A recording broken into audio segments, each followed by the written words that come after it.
नमस्कार प्यारे साथियों। तो आपका जो स्टार्ट हुआ है वो हुआ है क्वेश्चन बैंक। क्लियर है। तो क्वेश्चन बैंक में भी कहाँ से आता है 2011 से लेकर के 2024 तक में जो भी क्वेश्चन पूछा गया इस क्वेश्चन पर जो कि डिस्कस हो रहा है। क्लियर है। तो किस प्रकार से मैं हल कर रहा हूँ, तो पहले बेसिक, उसके बाद ऑब्जेक्टिव, यानी बेसिक प्लस ऑब्जेक्टिव एक क्लास में, और फिर सब्जेक्टिव।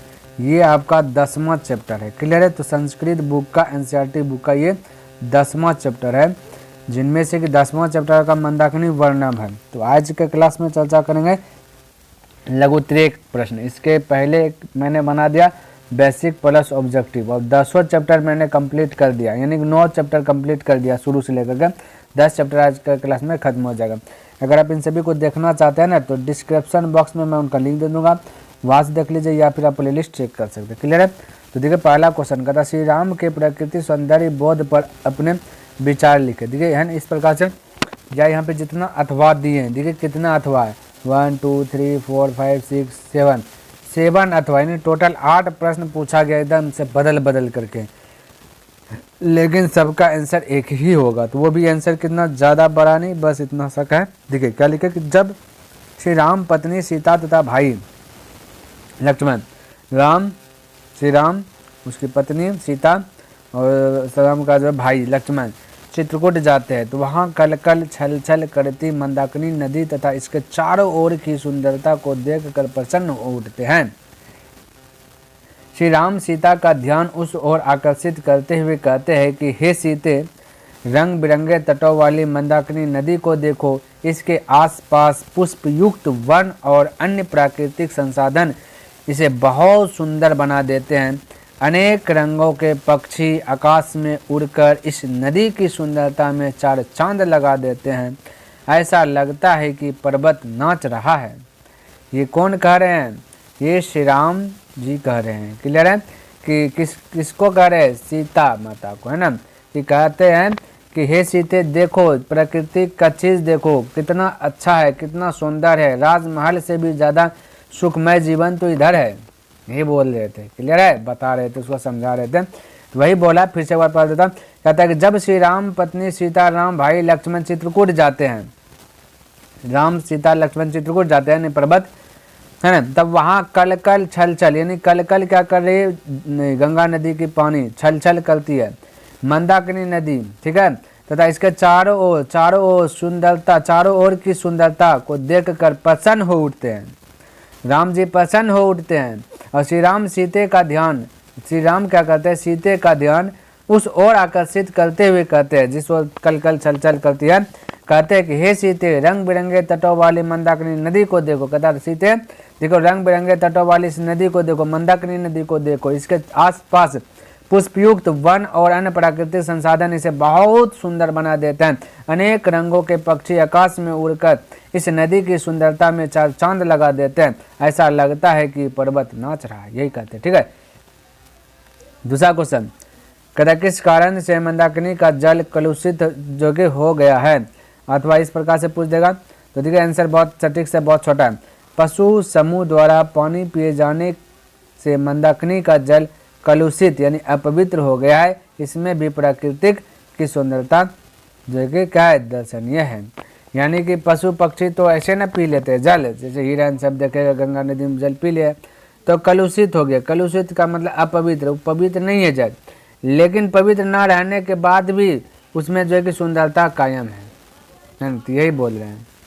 चलिए अगला क्वेश्चन देखिए 3 नंबर क्या कहता है। कहता मंदाकिनी वर्णम पाठ में श्री रामचंद्र जी ने सीता जी को किन किन संबोधनों से संबोधित किया।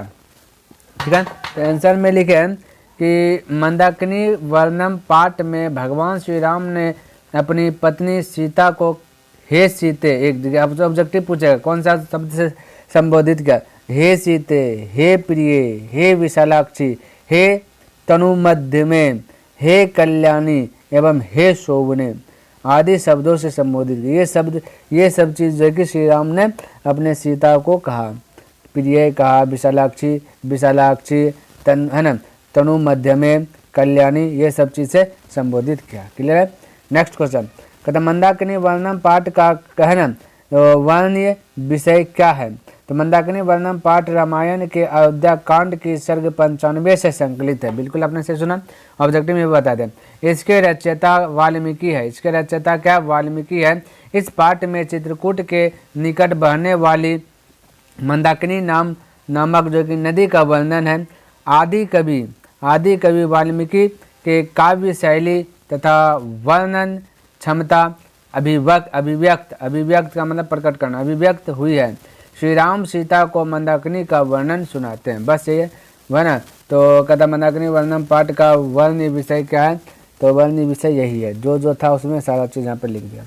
नेक्स्ट, मंदाकिनी के जल में कैसा ऋषिगण स्नान करते रहे हैं, तो जटा और मृग चर्म धारण करने वाले, वृक्ष के छाल को वस्त्र के रूप में धारण करने वाले ऋषिगण मंदाकिनी नदी में जो कि स्नान कर रहे हैं। यानी मंदाकिनी नदी में स्नान कौन कर रहे हैं, जिसको जटा है, बड़ा बड़ा लंबा लंबा बाल है, और मृग चर्म है। मृग मतलब हिरण के जिसके पास चर्बी है, चर्म है ना हिरण का, तो ये चीज़ धारण करते हैं। बड़ा बड़ा जाल है, मृग चर्म है। जैसे हिरण सब कैसे रहता है, एकदम कुछ वस्तु नहीं पहनता ना, उसी प्रकार से मृग चर्म धारण करने वाले, वृक्ष के छाल को वस्त्र के रूप में धारण करने वाले, वृक्ष के छाल को ही ऋषिगण वस्त्र मानते हैं। ठीक है, वस्त्र को धारण करने वाले ऋषिगण मंदाकिनी नदी में स्नान कर रहे हैं। ठीक है, मंदाकिनी स्नान में कर रहे हैं तो उसको दिख रहा है, बड़ा बड़ा बाल दिख रहे हैं, मृग चर्म दिख रहे हैं, जैसे हिरण का चर्म दिखता है उसी प्रकार से मृग का, वृक्ष के छाल को लगता है कि वो वृक्ष के छाल से वस्त्र धारण कर लिया है ना, चारों बगल, क्योंकि वृक्ष है उसके चारों बगल, तो वो समझिए तो वृक्ष ही उसका क्या है, वस्त्र है। इस प्रकार से तो प्यारे साथियों जो कि आपका क्वेश्चन इतना ही है। ठीक है, तो ये आपका 2011 से लेकर 2024 तक में जो भी क्वेश्चन पूछा गया था उस क्वेश्चन पे मैंने डिस्कस कर लिया। आई होप कि आपको ये वीडियो पसंद आया होगा और समझ में भी आया होगा। अगर पसंद आए तो इस वीडियो को लाइक कर दीजिए, सब्सक्राइब नहीं किए तो सब्सक्राइब कर दें, बने चले तो अपने मित्रों के साथ भी शेयर कर दें। और किसी भी प्रकार की अगर आपको लगे कि ये चीज़ हमें बताना चाहिए तो आपको कॉमेंट कीजिए, मैं उसका वीडियो जो कि बना करके दे दूँगा। कोई सवाल में जैसे अटक रहे हैं तो उस चीज़ को जो कि आप सेंड कीजिए लिख करके, 24 घंटा के अंदर जो कि 24 घंटा के अंदर मैं उसका वीडियो सबको दे दूँगा। क्लियर है, तो चलिए नेक्स्ट दिन मिलता है इनसे आगे लेकर के, तब तक के लिए धन्यवाद। जय हिंद, जय भारत।